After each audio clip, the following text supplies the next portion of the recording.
bold and brave. It was almost summer on the island of Soda. All the engines were busy. They were looking forward to the start of the holiday season. One morning, the Fat Controller came to the sheds.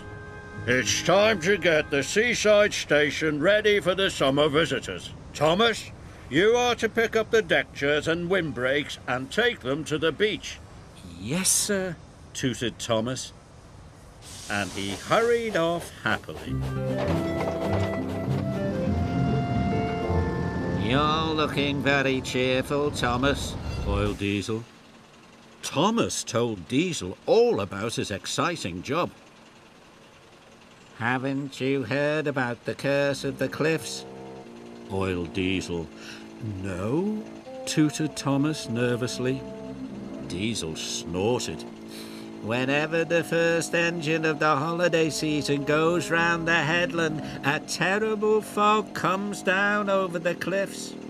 Thomas didn't like the sound of that at all.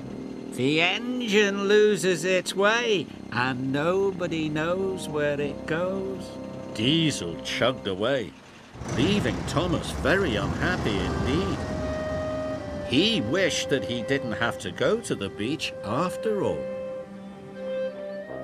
Thomas dragged his wheels slowly along the track. He was very worried. Finally, Thomas reached the supply shed. Workers had loaded his trucks with windbreaks and deck chairs. Thomas puffed slowly on his way.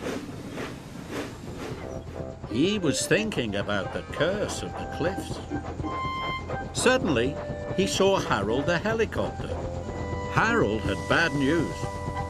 "Thick fog rolling in on the headland," Harold shouted. "Puff carefully, Thomas." And Harold whirred away over the treetops. Thomas was now very scared. "What Diesel said about the curse of the cliffs must be true," tooted Thomas. "I shall get lost in the fog and never be seen again." Thomas puffed fearfully towards the cliffs.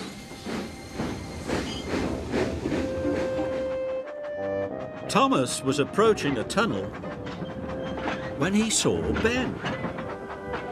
Ben looked unhappy. "What's the matter?" asked Thomas kindly. "I was enjoying myself until I met Diesel," said Ben unhappily.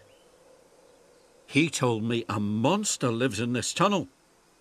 Now I'm too scared to go through." "I'm sure Diesel can't be right about the monster," Thomas said. "Why don't I go into the tunnel first?" he said. "Then you can follow me." Thomas puffed slowly into the tunnel. He heard a strange noise. "Must be brave, must be brave," he told himself. Thomas was determined not to show Ben he was frightened. He screwed up his courage and puffed slowly on. Then the noise grew louder and louder. Suddenly Thomas saw two eyes peering at him. Now he knew that Diesel was right. "Bust my buffers," wheezed Thomas. "There is a monster." Thomas wanted to go back, but he couldn't. He had to help Ben. Must be brave, he chanted. Thomas had to go forward. But as the smoke started to clear, Thomas saw that the eyes weren't eyes at all. They were lights. And the thud, thud, thud wasn't a noise made by a monster. It came from a machine beside the track.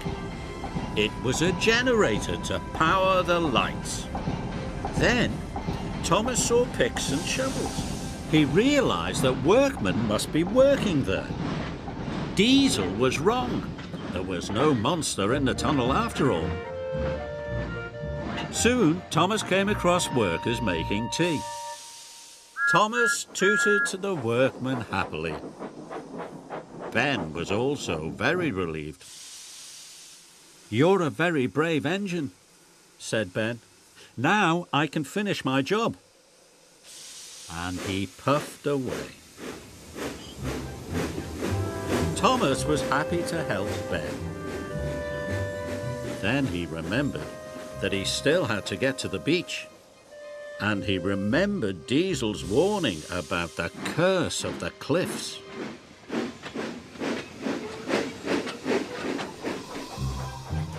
Thomas felt very nervous as he puffed towards the headland. So nervous that he stopped. "I can't go any further," Thomas tooted, and he began to reverse away from the cliffs. Then he had an idea. "If Diesel was wrong about the monster in the tunnel, maybe he'll be wrong about the curse of the cliffs," he puffed.